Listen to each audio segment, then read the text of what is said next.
We have been clear that there must be consequences for this attack, and I think it's important that we discuss this issue privately without speaking to any messages in particular. We have made clear the position of the United States that Iran should not launch this attack, that it would be a mistake for Iran to launch this attack, and I think I'll leave it at that. Good afternoon, everyone, and sorry for delaying you today. Start with some opening comments before I turn to questions.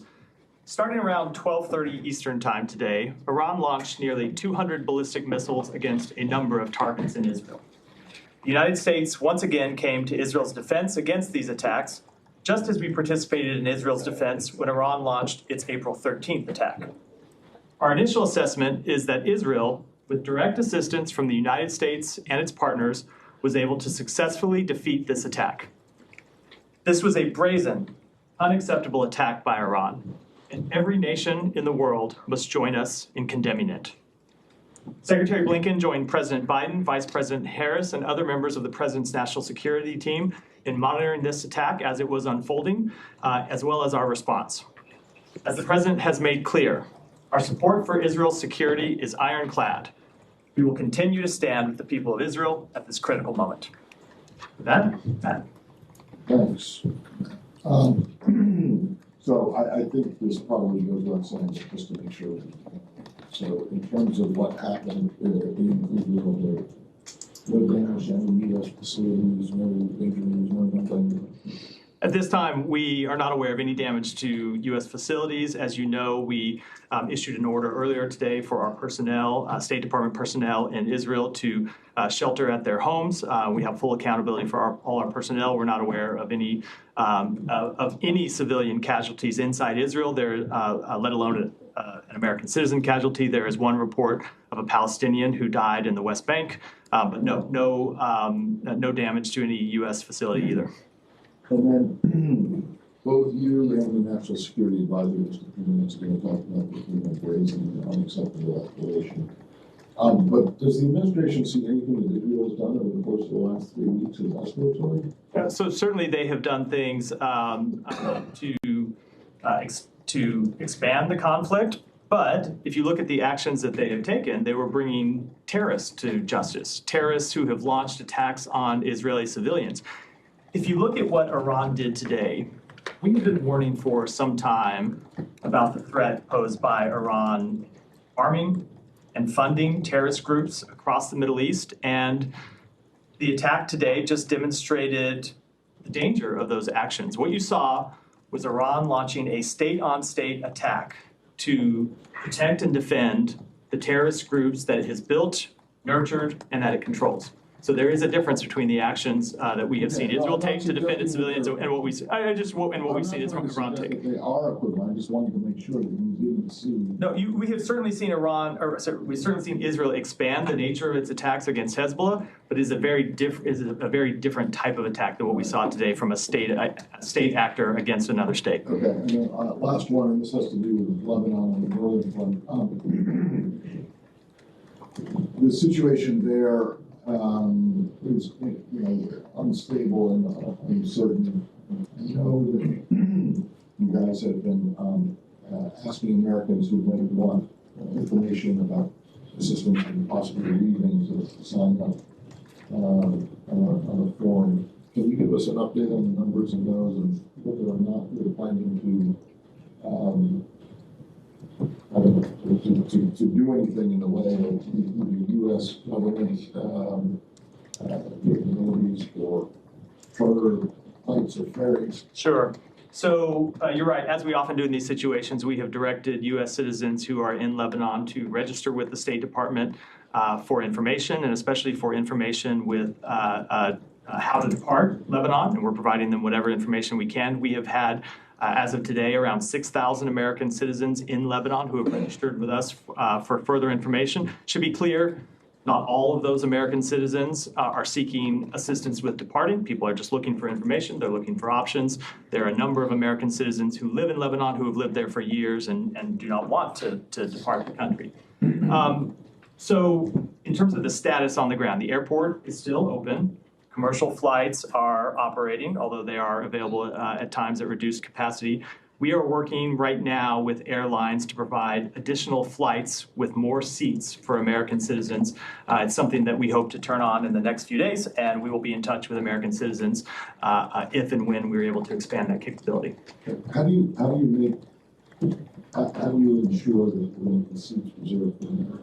Now, we're working with, I can't get into the details, but we're working with commercial carriers to ensure that capability. And when we have further information and we've locked this down, it's something we'll communicate directly with American citizens who've asked for information, and then I'll be happy to come and talk about it here at the briefing room. Thanks. Yeah, So given that the Secretary and the National Security Advisor just said that this attack by Iran is sort of definitively escalatory in nature, I know that you've been telling us, the Secretary even told us that for months you've been encouraging the Israelis not to respond to attacks and provocations in such a way that escalates anything further. Is the Secretary going to continue to offer that same advice to the Israelis now in the wake of these necessary? I'll say a couple of things about that. First, of course, Israel has the right to defend itself, as any nation does. In terms of what Israel's response will be, of course, there must be consequences for Iran for this attack. We've made clear that there must be consequences. I'm not going to get into what those consequences are today, but there are things on which we will be coordinating with our Israeli counterparts. And I think in the immediate aftermath of this attack, we are going to coordinate with them on what any response might be.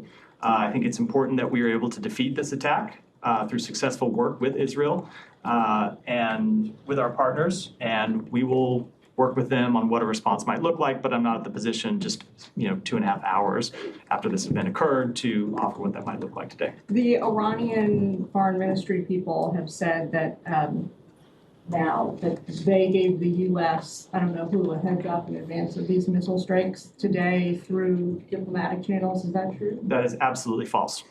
We had no kind of warning from the government of Iran that they were going to launch such an attack. Given you're not going to detail what the consequences are going to look like yet, understandably you guys are in conversations with the Israelis about that. Can you give us a sense for how U.S. officials are thinking about this right now in terms of magnitude of a response? Will it be more severe than the U.S. response to the Iranian attack on Israel in April, given your... So I think it's too early to get into what the response might be. As I said, we're just a couple hours after this event having occurred. It's important that all of us inside the United States be able to take stock of the attack, be able to take stock of what occurred. As I said, there are initial assessments, but we need time to collect all of the information, and then we need time to talk with our Israeli counterparts, and we need time to talk to other partners in the region about the way forward, and we'll do that over the coming days. But it is clear that this was once again a significant escalation by Iran. When you see Iran launching attacks on another state, ultimately to come to the defense of a terrorist organization. It is an escalation, and Israel has the right to defend itself, but we will coordinate with them on what any response looks like. How much more worried are you about a regional war today than you were in previous days before this attack occurred? So I've gotten that question a number of times over the past year, and I never want to try and calibrate our level of concern, only to say, or other than to say that preventing the outbreak of a full-scale regional conflagration has been one of our priorities since October 7th. It's something that we immediately identified was a risk after Hamas launched its brutal attacks on Israel, and something that we have been working to prevent. There have been a number of times in the past 12 months where it looked like we might reach such a conflagration. April 13th is one of them, quite obviously. And the United States, through a combination of deterrence and diplomacy, has been able to prevent such an outbreak of full-scale war. And we will continue to try and prevent an outbreak of full-scale war in the days and weeks ahead. Just a few more questions. Is Iran's nuclear program a legitimate target for an Israeli response? Again, I don't want to get into, and this is not to say that I'm ruling anything out and that I'm ruling anything in, but I would answer any question this way, which is we want to have these conversations directly with our Israeli counterparts over the coming days. It's clear that this was an unacceptable attack, and as we made clear before this attack, there will be consequences for it, but I think it's appropriate that we discuss those consequences with our Israeli counterparts before we talk about them publicly. Any other countries involved in defending Israel alongside the United States? There were partners, as I said in my opening comments, who assisted in the defense of Israel. I will let all of those partners speak to their own actions. And last question, is the attack over as far as the U.S. assessment is? Certainly this initial wave of an attack is over, which is not to say that there are other waves coming, or that there, is not to say that there are other waves coming. We saw an initial attack earlier today against the state of Israel. Certainly it would be incredibly reckless and would continue to be escalatory were Iran to launch further attacks on Israel, and we'll be monitoring in the hours ahead. Yeah. There have been a lot of parallels drawn between Iran's attacks on Israel we saw in April and what happened today. The big difference is that back in the spring, Iran did message for weeks the kind of attack it was going to carry out against Israel, as opposed to this time around. It seemed to be very sudden by comparison. That lack of warning, public messaging, do you read into that? Is there any diplomatic significance? I don't want to try to make assessments about why Iran made the decisions it made, or why it kind of telegraphed them publicly last time and didn't do so this time. Obviously, we had some indication that an attack might be in the works. You saw us talking about that. We made clear, we gave warnings to our Israeli counterparts about it earlier today, and I think they came and read out some of those conversations publicly. So we had indications that there may be some such attack. I can't speak to why they made the decision to not telegraph it as publicly as they did last time. It doesn't change the fundamental nature of the attacks, which is that this was an unacceptable and brazen action by the state of Iran. I know you want to have conversations with your Israeli counterparts about what their response will be, but can you say anything about, are the discussions happening now? Have Israeli officials laid out any potential options for retaliation? There are discussions that are ongoing. There were discussions that were happening between the United States and Israel as the attacks were unfolding. There were discussions that were happening from officials in this building, officials in the White House, and I won't speak to the Pentagon, but I would assume by officials at the Pentagon in the immediate aftermath of the attacks, just in the last couple of hours, and those conversations will continue through the rest of the day and, of course, in the days to come. Yeah. Thank you. Matt, did the U.S. have any indication whether or not they were successful that the Iranians intended to strike U.S. interests or assets in the region? I'm going to defer to the Pentagon to speak to specific operational details as to what the Iranians might have been targeting. They're obviously in the best position to monitor that and to speak to it. And I know they're having a briefing later today. I'll defer that question to them. Okay. We understand that the embassy had all of its employees go home and shelter in place. Just want to confirm that was out of an abundance of caution, knowing that an attack on Tel Aviv might be in the works, and so we took that step out of Tel Aviv and potentially Jerusalem as well. So we took that step out of an abundance of caution. But in terms of what specific sites Iran was targeting, I will defer to my colleagues at the Pentagon. Okay. In terms of the partners that you mentioned were engaged this time, without getting into specifics as to who it was, were there fewer partners? Was there less support for their engagement this time around? I think that's still a specific. Maybe it's a generality. Either way, I'm just not going to get into it, other than say that there were partners that were engaged with us in this defense of Israel, and I will let every country speak to their own participation. Okay, it's not a specific. It's just, it's more specific than I'm willing to share at this point. And just to clarify, I understand consultations are ongoing with the Israelis. What does the U.S. believe is the right course of action now? A response or diplomacy? So again, I think it is important that we have those conversations with Israel before we read them out publicly. Obviously, we do not want to see this conflict continue to escalate. That said, we have been clear that there must be consequences for this attack, and I think it's important that we discuss this issue privately with our partners before we read them out publicly. Okay, and in previous instances, it had become known that that part of the way, as you mentioned, the U.S. deterred Iran from taking action was through diplomacy, including the pushing of the potential of ceasefire talks, a potential breakthrough in Gaza.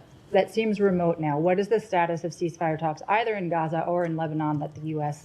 had been pushing in the weeks prior to these developments? It's a really good question, and I will say, I went into some of this detail here yesterday.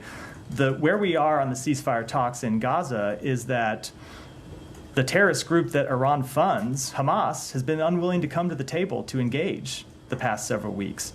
So yes, it's true that we have not been able to advance these ceasefire talks, but it's not because of any lack of effort by the United States or our partners in the region. It's because the terrorist organization that Iran has sponsored for years and years and years has refused to come to the table. So if Iran wants to use the breakdown of ceasefire talks as an excuse for its actions today, it needs to point to the terrorist group that it controls.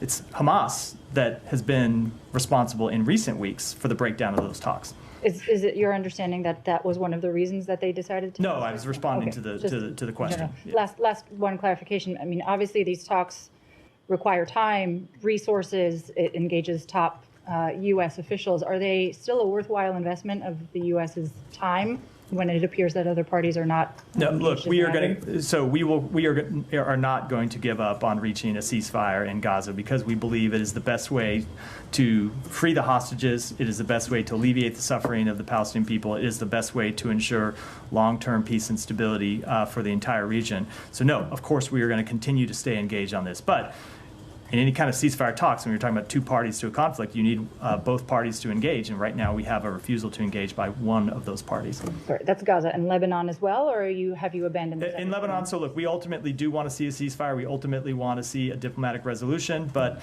as I said yesterday, we do support Israel's right to defend itself against terrorist organizations. Hezbollah has continued to launch terrorist attacks across the board, and Israel's taking steps to defend itself against those attacks. Thank you. And you mentioned there was, before the attack, that you weren't told by the Iranians that they were going to attack, but you'd had some indication. What was the indication? Was that sort of from satellites able to see things moving around? Are you able to tell us anything more about that? So I am not able to tell you anymore, unfortunately. Obviously, you've seen all around the world before the outbreak of conflicts that the United States at times has the ability to gather information about what is likely to happen. That was the case here. I just can't say any more about it. But it was not through any conversations with Iran, right, direct or indirect. A small amount of intelligence was declassified so that you could make that warning ahead of time. I'm not able to get into it any more than what we said publicly already. In that period between informing the world and the Israelis that of this information, was there any effort to, other than the public statements, to reach out to the Iranians to say, don't do this? So I will answer that by saying we have made clear for some time that we have the ability to send messages to Iran when it is in our interest to do so. And without speaking to any messages in particular, we have made clear the position of the United States that Iran should not launch this attack, that it would be a mistake for Iran to launch this attack, and I think I'll leave it at that. And I think the Iranian mission to the UN has talked about, they did send some message, I'm not sure whether it's before, minutes before, after the missiles were launched, or is there anything you can tell us about when that was received and sort of the nature of that message? It wasn't received because that report's not true. I mean, I have seen the statement from Iran. I saw first stories that they warned us in advance, then I saw stories that they warned us shortly in advance. It's just not true. We received no advance warning from Iran about this attack. Okay, and since the attack... And sorry to interrupt. Sorry. I would just note that this is not the first time that Iran has said things about supposed interactions with the U.S. government and messages it has sent to the U.S. government that have not been true. They have done that a number of times over the last few months, and this is one of those examples. And you're saying up till now, up till when you took the podium, I guess, there was no sort of diplomatic note from the Iranians explaining their action? Correct. Just to follow up on their statement from in the UN, they said that this attack in response to the violations for their sovereignty and also attacks against their nationals. Now, sovereignty, the attack on Ismail Haniya, on their territories, do you think this is a legitimate argument for them? No, of course it's not. If you look at the supposed argument about attacks on their sovereignty, I will say, first of all, that's an event that happened weeks ago, and what's changed in the weeks since then? You've seen the death of the leader of a terrorist organization that Iran sponsors, funds, controls. That's what's changed. And to the extent that any Iranian officials have been killed in the past few days in Lebanon or in Syria, it's because they were meeting with terrorist organizations, meeting with terrorist leaders. And it goes to the point I made a moment ago, which is what you saw Iran to do today was come to the defense of a terrorist organization. I don't think it holds water when you look at all the events of the past few weeks that this event had anything to do with Iran's sovereignty. It has to do with the fact that a number of the terrorist organizations that Iran has set up for years as a way to undermine and attack the state of Israel have been weakened, first over the past few months and then most recently over the past few weeks. It's quite clear that's what they're responding to. Okay, and one question on Lebanon. I know now everybody is concerned about a wider war, about escalation, but also there are concerns about repercussions in Lebanon.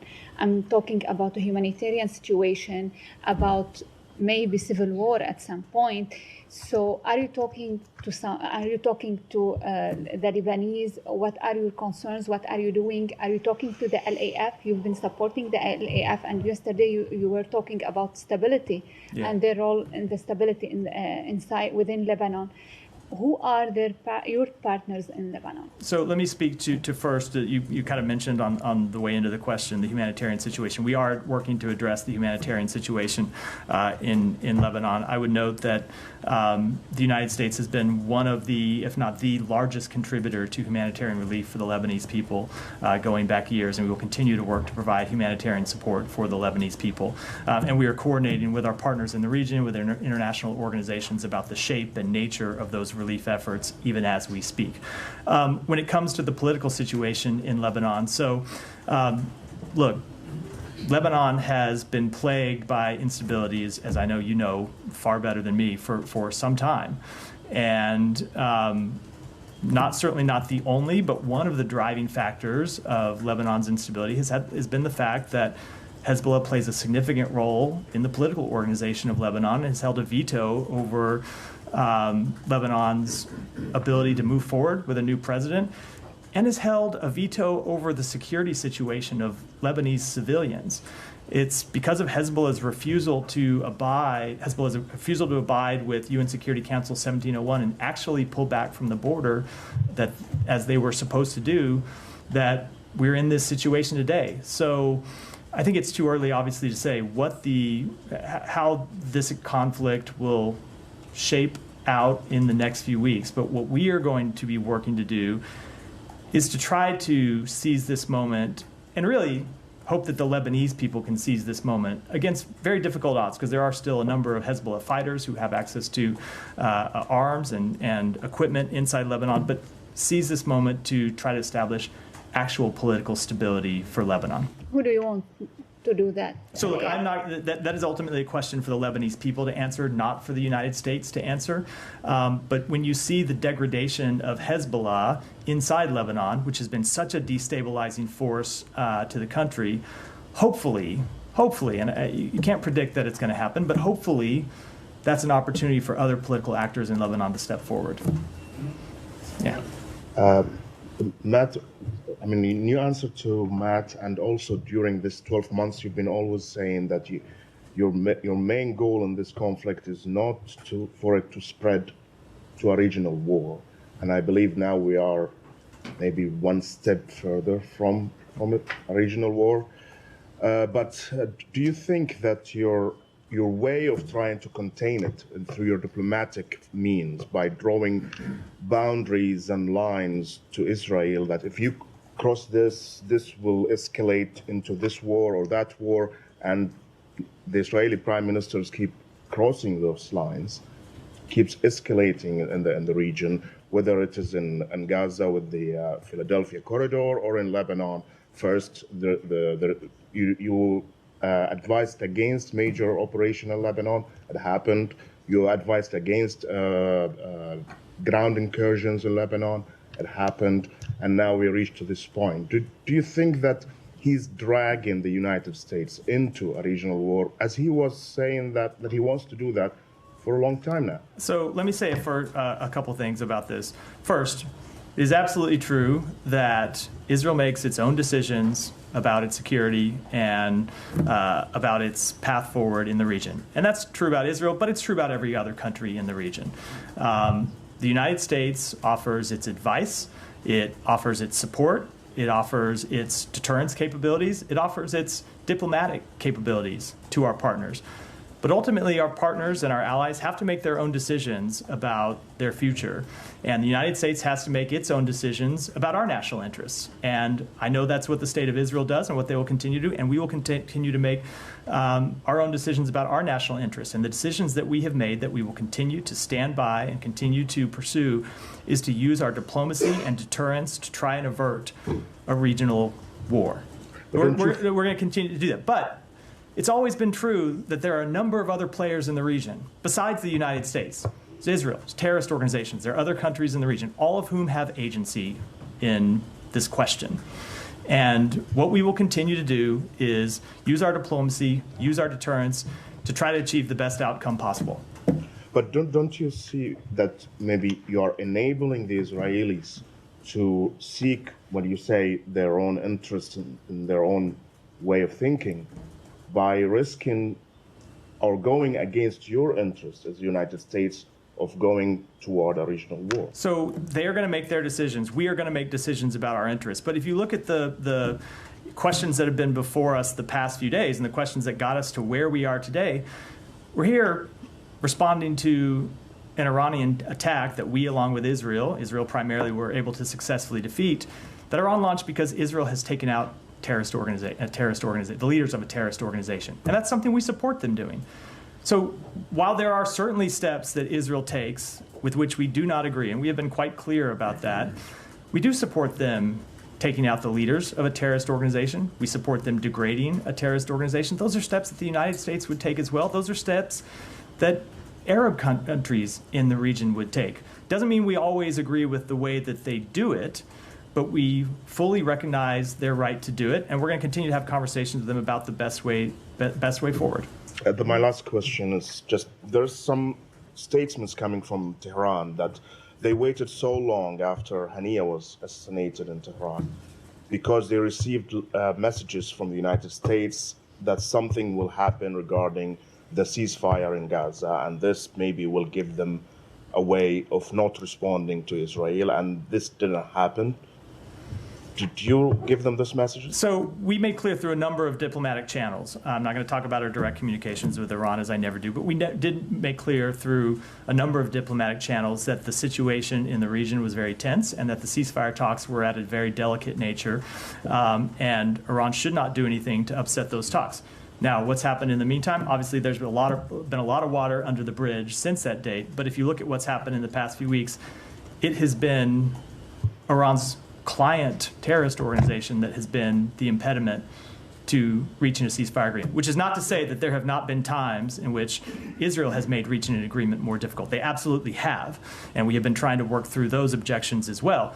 But in the past few weeks, it's the terrorist organization that Iran supports that has refused to come to the table to talk about how to get a final agreement. So, Saeed. Thank you.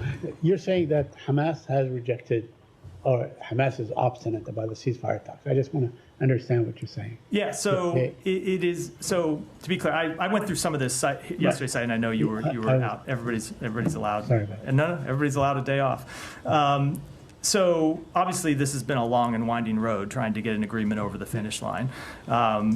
If you look at the events since the president put forward a public proposal on May 31st, and then later, I think it was in August, where he presented a bridging proposal to both parties that narrowed the differences down to a final few provisions that we were trying to work through. Obviously, there were things where we wanted to see Israel make tough decisions, and there were places we wanted to see Hamas make tough decisions. And we thought we had been making progress on narrowing those differences and having a proposal that would bridge the final differences between the two parties. And then in the past few weeks, Hamas just stopped engaging with the mediators, with Egypt and Qatar. So right now, which is not to say that there aren't, as I said in response to one of the other questions, not to say that Israel, if we can get back on track, doesn't have difficult decisions to make. They will have difficult decisions to make, and we will be pushing them to make those difficult decisions. But right now, and for the past few weeks, it's been Hamas being unwilling to engage in any meaningful way with the mediators that has kept us from moving towards an agreement. Yeah. But a couple of things. Has Israel engaged in a meaningful way We in have the been last engaged. week? We have been engaging. So They we have. never responded when you guys put forth that proposal for a 21-day ceasefire. So let's keep things separate. We're talking about the ceasefire proposal in Gaza right now. They have been engaging with us on a meaningful way. I can talk about that. Okay. When Saeed's on, I can come back and talk about that, about the. That's what you're we're talking about the proposal in Gaza. Just to follow up, although Hamas did accept the proposal as was suggested by the president on May 31, they accepted it. Just to be clear, before you go on in your fact, they question, keep that's not saying. It's not accurate. They keep saying we accept it wholly. I know, they didn't. Okay. I can tell you, having looked at the text of the original proposal and looked at the text of the response, they accepted some provisions and proposed changes to others. That's not an acceptance, that is a negotiation.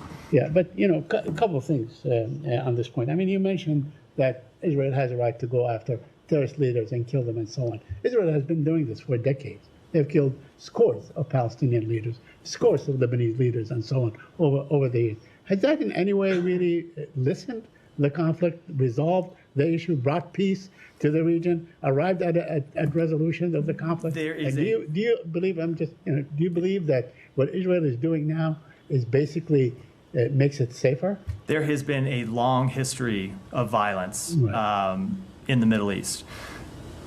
Decades and decades of violence. And you have heard the Secretary talk about one of the things we would like to accomplish is to break that cycle of violence and ultimately reach resolutions to establish an independent Palestinian state, which of course is the absence of which fuels much of the insecurity in the region.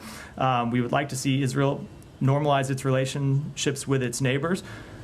But in the meantime, that does not mean that Israel should not defend itself against terrorists that are committed on killing its civilians and destroying its state. Any country would do that. Mm-hmm. Okay, let me ask you, just shift gears on the aid issue.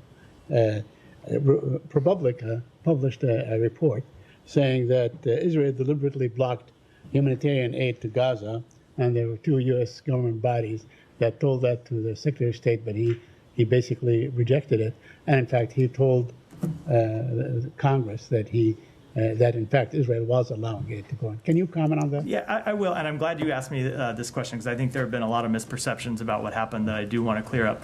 So it is not at all uncommon when the United States government is looking at difficult questions for different agencies inside the United States government to come to differing conclusions, or different bureaus and components inside an agency to come to differing conclusions. And that's what happened here. You had a number of components of the department that were making recommendations. You had other agencies inside the U.S. government outside the State Department who were providing information to the Secretary. And when the Secretary got all those recommendations in a number of meaningful ways, they conflicted. You had some people making one set of recommendations and other people making, if not diametrically opposed recommendations that conflicted.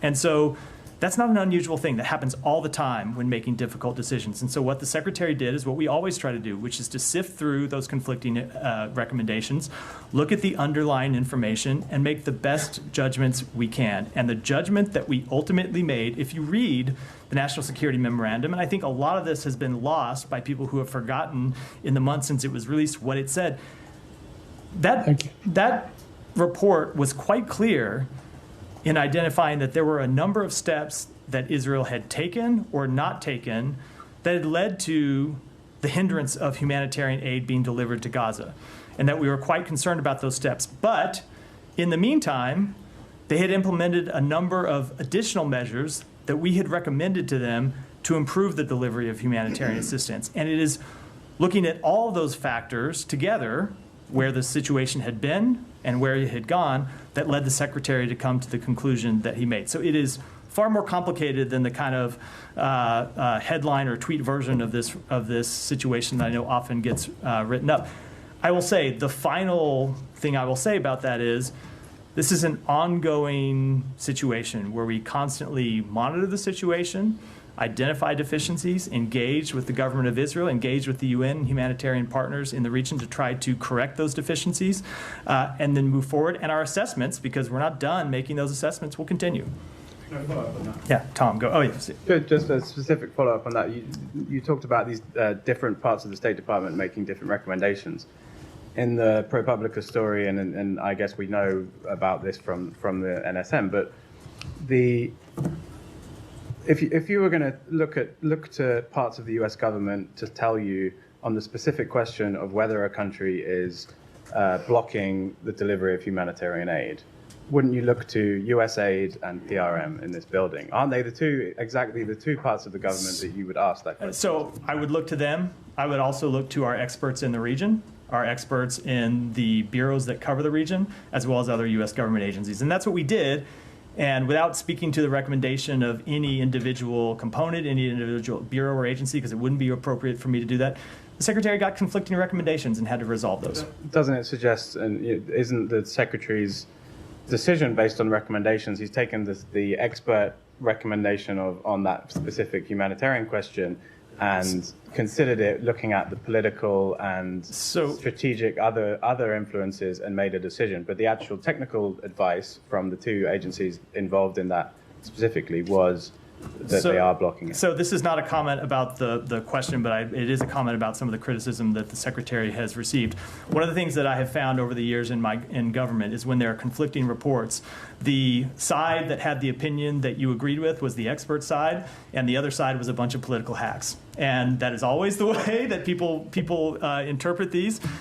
We look at it as all of these officials who made recommendations had expertise, and the Secretary valued all of their expertise equally, and ultimately took their recommendations, but also dived into the underlying facts and dived into not just looking backwards months and months and months, but what the change in the situation and the change in the delivery of humanitarian assistance when we made that assessment, and found that to be just as important as the events that had happened in the previous months. And the report's language reflected all of that. We were quite transparent about how we had seen the situation change over time. Wait a second. I don't understand how you can say the Secretary valued all their expertise equally when he rejected the side that... So you can value someone's expertise and still disagree with, I value very much your reporting, Matt. I disagree with some of the stories that you write. You can value first of all, I question that. You can value someone's expertise and still disagree at times with their recommendations when you have conflicting information. It's just, wait, so there was conflicting information you had conflicting assessments from different bureaus inside the department. Okay, but assessments were based on facts on the ground, right? They were based on... Right? They were... What was happening on the ground? So it's not just... So unless one of these two bureaus just got it wrong and didn't, then they were giving their... No. It is, their assessment was based on the facts, no, right? It is not just an assessment of facts on the ground, but how facts changed over time, which is one of the things we laid out in the report, that if you looked at the actions by the government of Israel, and as important as actions at time inaction, things that we had recommended they do that they didn't take, we concluded that some of the actions they took and some of the inactions, things that they hadn't done, had led to a slowdown in delivery of humanitarian assistance. But we had intervened with them, and they had taken a number of meaningful steps in another direction that led us to make the assessment that we did. To the point where now everything is just fine. As I said, it is an ongoing assessment, and we constantly see deficiencies that we try to alleviate. The situation is nowhere close to fine. Yeah. On the Israeli raids into Lebanon, just first of all, I mean, do you have any updates on your assessment of what's happening in the ground, if these remain limited as has been described? So as of today, we have continued to see limited targeted raids. I won't speak to the future, but that's what we've seen as of this point. And I think the Israelis have spoken about these going back some way in time as well, actually. Is that your understanding that they have been... they were going on to the world before? I think with that level of detail, I should, about a military operation, I should defer to them to speak. Okay, and you talked about this combination of deterrence and diplomacy, so and you're going to be consulting with the Israelis in terms of the response to Iran. Are both of those things that you're talking about important in your discussions with the Israelis now? Both deterrence and diplomacy? Of course, they always are. Okay, and on the point about... I just want to sort of get you to reflect on where you were at last week at the United Nations, a joint call with a number of countries urging restraint, de-escalation, a 21-day truce. Where we are now and what we've just seen happening in the region, when you reflect on sort of what has changed or what went wrong, if I can put it like that, for your own strategic position. What is the reason behind the complete difference in what you were aspiring to last week and where we're at now? So nothing has changed in what we're aspiring to. We continue to see a ceasefire and a diplomatic resolution as the best way forward to the conflict in the north. At the same time, events that have happened over the past few weeks, like the death of Hassan Nasrallah, is the kind of event that we support, right? We want to see terrorists brought to justice, and attacks on terrorist infrastructure to both stop them from launching these rocket attacks against Israeli civilians, and, as I said in response to Heba's question, to try to degrade what has been a destabilizing force for Lebanon and the Lebanese people. We support those actions, but long-term, ultimately, we do want to see a diplomatic resolution, and that starts with a ceasefire, and we're continuing to pursue that with Israel and our partners in the region. And when you said just finally that, I think, which I don't think I've heard you say before, but you described Israel as expanding the conflict in these actions, and you also then said that doesn't, you talked about the death of Nasrallah, and perhaps we're also alluding to Hania, I don't know, but when you said that terrorists are killed, it doesn't mean we always agree with the way they do it. Is that something you'd apply to either of these cases? It's not a comment I'm going to make with any specific for any specific strike, because as we've gotten into a number of times, there are when it comes to those types of assessments, a number of factors we have to consider. But I think it's true when you look at any government that launches military operations, we might look at it sometimes and come to different decisions, either for tactical reasons or strategic ones.